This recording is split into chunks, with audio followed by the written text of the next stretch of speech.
De volta com o programa Boa Vontade Entrevista, hoje falando sobre essa biografia de Rivelino com o jornalista e comentarista esportivo Maurício Noriega. Maurício, você mencionava grandes ícones com os quais você teve a grata oportunidade, inclusive, de conversar. Pelé, Zico, Platini, Tostão, que inclusive jogou, Beckenbauer. São grandes nomes. Como é que foi esse seu contato, esse intercâmbio, essa troca de informações com esses grandes nomes do futebol?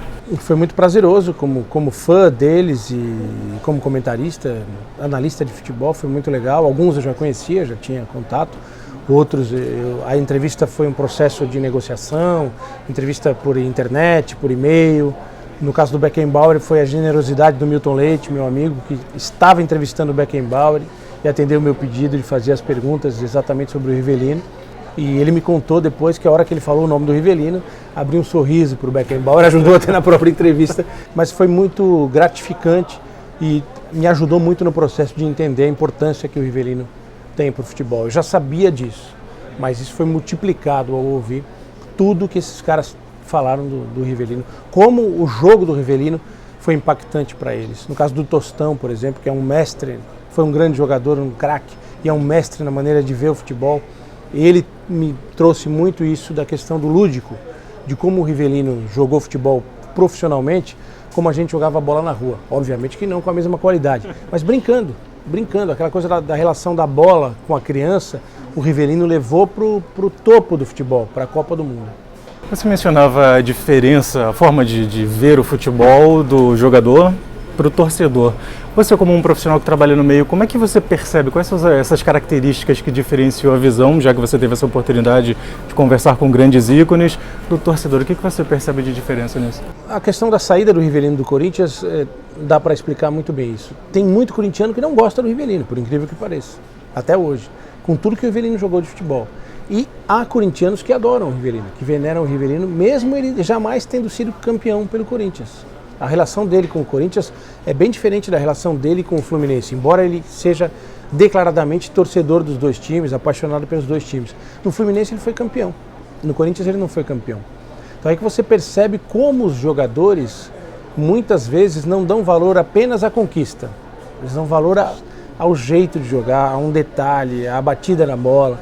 E o Rivelino teve a sorte de, além disso tudo, ter sido campeão com a seleção brasileira e com o Fluminense também. Então isso me chama muito a atenção, porque o torcedor às vezes ele venera, idolatra um jogador que não é o melhor jogador do time, mas é o cara que fez o gol daquela conquista, o gol de uma vitória importante sobre outro rival. Os jogadores, eles já pensam de outra forma. Eles falam do Rivelino, não só do Rivelino campeão, eles falam de uma jogada do Rivelino, de um chute do Rivelino, do jeito de bater na bola com efeito, de 3 dedos. O Keegan, que eu citei antes, ele falava do bigode até. Ele deu um jeito de falar pro Rivelino, depois de um jogo contra o Rivelino, que ele chegou a usar bigode uma época por causa do Rivelino. Olha, algo que é interessante, assim, quem teve a gratíssima oportunidade, na verdade, de acompanhar o Rivelino jogando, é diferente dessa nova geração que acabou não podendo acompanhar. E o Rivelino era chamado de patada atômica. Eu queria que você explicasse, então, para essa garotada nova que acompanha muito o Neymar, essa nova geração, queria que você explicasse para eles um pouco dessa história do patada atômica, por que isso? Isso surge na Copa do Mundo do México em 70, a seleção brasileira encantou a torcida mexicana e o chute do Rivelino, a patada, né? Porque em espanhol, o ato de chutar a bola, eles falam de patear. Quem chuta dá uma patada na bola. Então a patada do Rivelino com aquela força virou patada atômica, porque ele fez gols de falta, o chute dele com efeito, né? Isso impressionou muito a torcida mexicana. Agora, na Copa seguinte, 1974, nós não fomos campeões.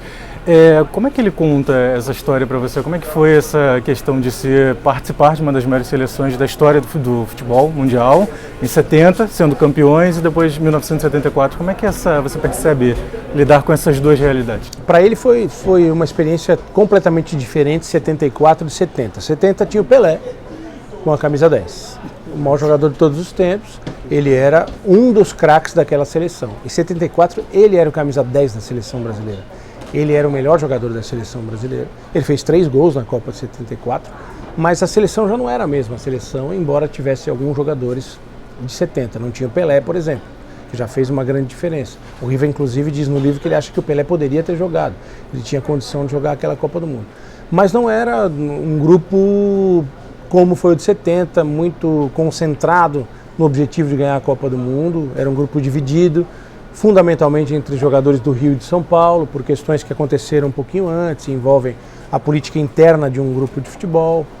Então a diferença foi grande. Mesmo assim, a imagem dele ficou muito marcada também pela Copa de 74, pelos gols que ele fez e aí vestindo a camisa 10 da seleção. Maurício, para você, na condição de jornalista que concebeu essa obra, fez todo esse trabalho de pesquisa, o que foi mais gratificante? Nós já falamos sobre o reconhecimento do próprio Rivelino pedir que você fizesse a biografia dele, mas para você, nessa experiência de pesquisa, de entrevistas, desse intercâmbio de informações com profissionais de fora, o que foi mais gratificante para você? Foi, acho que entender o processo de formação de um jogador como o Rivelino e poder passar isso para os dias de hoje e infelizmente entender que não tem mais. Um jogador como o Rivelino não se projeta, ele não sai de uma prancheta, ele não sai de um centro de treinamento, de uma linha de produção de jogadores, uma linha de montagem de jogadores. Ele é um fenômeno.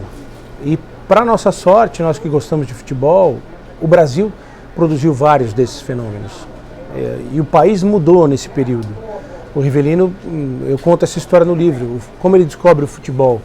Ele morava numa região de São Paulo, que era próximo à várzea do Rio Tietê, e passava um riacho na frente da casa dele, ele ia de canoa para o campo de várzea, em frente ao Rio Pinheiros, às margens do Rio Pinheiros, para jogar futebol ou para ver futebol de várzea. E nisso ele foi sendo construído como jogador de futebol. Os ídolos dele não eram os jogadores que já estavam consagrados naquele momento, jogando nos times grandes de São Paulo na época, no Palmeiras, no Santos, no Corinthians, no São Paulo. Eram jogadores de várzea. O que você percebe de diferenças? Você falava sobre... Ele realmente foi um gênio, é um ícone muito ímpar na nossa história.